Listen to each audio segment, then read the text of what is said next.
इस दुनिया में होश की बहुत सी अक़साम पाई जाती हैं, मगर इनमें सबसे ज़्यादा ख़तरनाक वो है जिसे दोनों फ़रीक़ैन आखिर तक मोहब्बत समझते रहते हैं। साल 2008 की बात है। मैं 25 साल का एक आम सा नौजवान था। ज़िंदगी उलझी हुई थी। मेरा वज़न 95 किलो तक पहुंच चुका था और मैं अपने ही अक्स से शर्मंदा होने लगा था। लोगों के ताने, आईने की खामोशी और दिल की थिकन ने एक दिन मुझे मजबूर कर दिया कि मैं कुछ बदलूं, खुद को संवारूं। उसी लिए मैंने अपने घर के करीब अवामी पार्क का रुख किया। मैंने दिल में तय कर लिया कि जब तक खुद को सेहतमंद नहीं कर लेता, तब तक इस पार्क को नहीं छोड़ूंगा।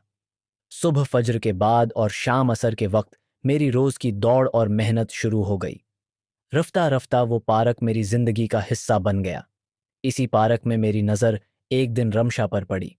वो भी शाम के वक्त वॉक करती थी। बालों को ऊंची पूनी में बांधे, चेहरे पर हल्की सी थिकन और पसीने के बावजूद एक अजीब सी मासूमियत थी। शायद वो भी मेरी तरह मोटापे से लड़ रही थी। उम्र 22-23 साल के करीब होगी और वजन 84 किलो के आसपास। कई दिन हम एक दूसरे को देखते रहे, मगर बात कभी ना हुई। फिर एक दिन मैं वॉक के बाद थक कर एक बेंच पर बैठ गया। वही बेंच जिस पर किसी का दुपट्टा और पानी की बोतल रखी थी। मैं थोड़ा सा साइड पर होकर बैठ गया। कुछ देर बाद रमशा आई। मैं फौरन उठने लगा कि शायद ये उसकी जगह है।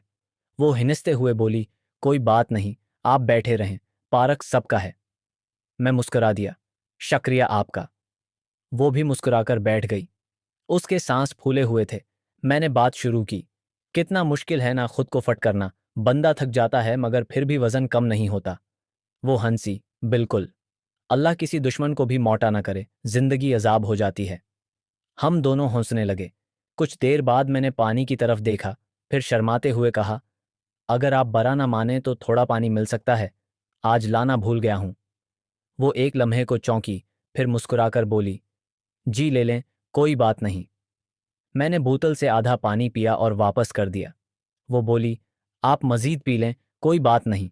मैंने हंसते हुए इनकार किया। यूं हमारी पहली मुलाकात एक छोटी सी बात से शुरू हुई। मैंने पूछा, क्या नाम है आपका? उसने जवाब दिया, रमशा। और आपका? अवीस। वो बोली, अच्छा नाम है, आप क्या करते हैं? मैंने कहा, पढ़ाई कर रहा हूँ, आर्किटेक्ट बनना चाहता हूँ। मैं बिजनेस की स्टूडेंट हूँ। हमारी बातें चलती रहीं, हती कि मगरिब की अजान हो गई। वो उठी, बोली, मैं चलती हूँ, बहुत देर हो गई। मैंने कहा, जी जरूर, खुश रहिए। अगले दिन वो फिर मिली। हम दोनों एक दूसरे को देखकर मुस्कुरा दिए। अब रोज शाम की वाक में सलाम दुआ होने लगी। फिर एक दिन मैंने पूछा, आप सुबह की वाक क्यों नहीं करते? 2 टाइम वाक करेंगी तो जल्दी वजन कम होगा। वो बोली, आप भी करते हैं? मैंने कहा, जी हाँ, और फर्क महसूस हो रहा है। वो खुश होकर बोली, कुल से मैं भी आऊंगी। मैंने हिम्मत करके कहा, अगर बरा न माने तो आपका नंबर मिल सकता है, ताकि बात हो जाए वक्त बदलने की। वो कुछ लम्हे चुप रही, फिर बोली, ठीक है, लिख लें, और नंबर दे दिया। अगली सुबह वो वाकई पार्क में मौजूद थी। मुझे देखकर बोली, क्या हुआ अवीस, हैरान क्यों हो? मैं मुस्कुरा दिया, बस खुशी हो रही है, आपने वादा निभाया। हम दोनों हंसने लगे। अब सुबह व शाम दोनों वक्त मुलाकात होने लगी।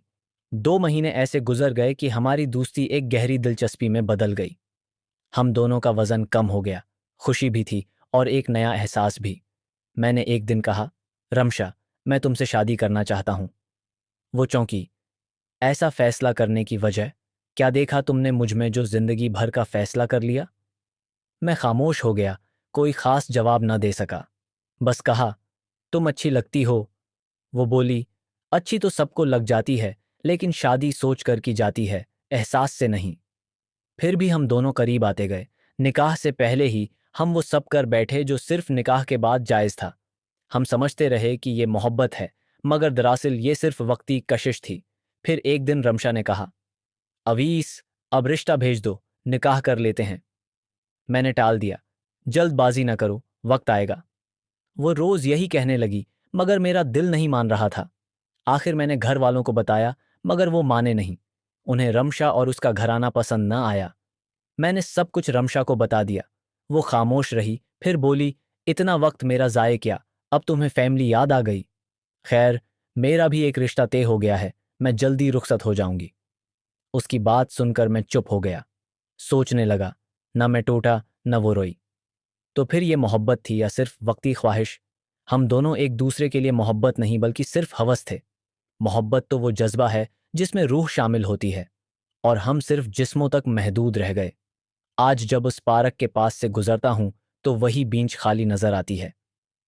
बस दो आधी भरी पानी की बोतलें अब भी कभी ख्वाबों में दिखाई देती हैं, शायद याद दिलाने के लिए कि मोहब्बत को होश के नाम पर बर्बाद न करो। आखिर में सबक, निकाह के नाम पर खुद को बेवकूफ़ बनाना छोड़ दें। एक हराम को सिर अंजाम देने के लिए मोहब्बत जैसे पाक लफ्ज़ को इस्तेमाल न करें। मोहब्बत बहुत ख़ास और पाक जज्बा है, उसे वक्ती दिल लगी या जिस्मानी कशिश के साथ न मिलाएं।